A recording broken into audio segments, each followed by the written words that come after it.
What's up guys, June here with an update video on the best items to put in the pocket slot for DPS, because earlier today we got an update that changed the god books from shield slot items to pocket slot items and gave them a wide variety of effects. A good portion of the information in this video was released directly on stream by JMods, but some of it also comes from Mr. GW, who did all of the testing for these items before I even woke up this morning, and has all of that compiled in a Reddit thread which I'll include a link to in the description.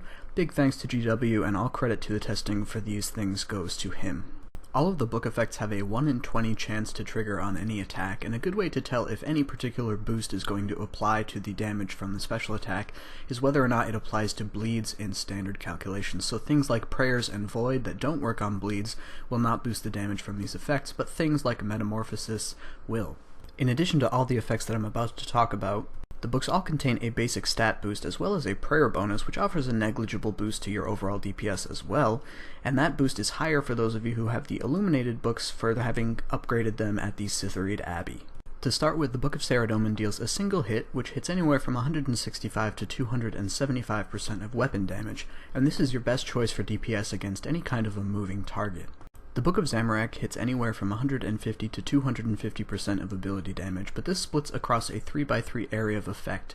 This is weaker overall damage than most of the other choices, but it might be a good choice to use during Slayer if the enemies that you're fighting have low enough HP that they can't fully utilize the damage from, say, the Saradomin book, for example.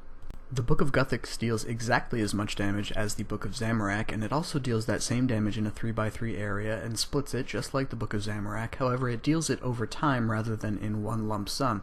This makes it inferior to the Book of Zamorak in every way, and so there's no reason to ever use this unless for some reason the pages are much less expensive in the future. The Book of Armadil inflicts a damage over time effect that hits anywhere from 180 to 300% weapon damage, but if the target moves, this effect is cancelled. This means that the Book of Armadil is your best choice for DPS against stationary targets like Yakamaru, but is definitely not something that you want to choose against a target that moves, like at Phase 5 Virago, for example.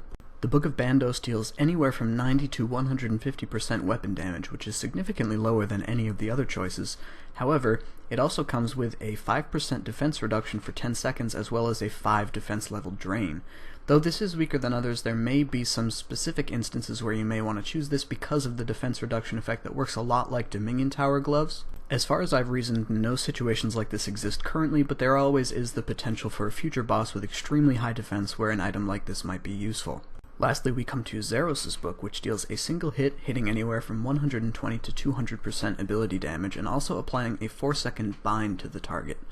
This is weaker than most of the other choices, excluding the Bandos book, which is the weakest of all. However, the bind effect can allow you to utilize the 3-second abilities, which get the bonus damage from stuns and binds, and allow you to improve your basic DPS shortly after the effect activates. This won't compensate for the amount of damage that is reduced from the Saradomin or Armadil books, for example, but if the pages for the Zeros book are relatively inexpensive, and the target that you happen to be fighting is susceptible to binds, this may be an option. Additionally, the Zeros books and Bandos books specifically may have PvP applications.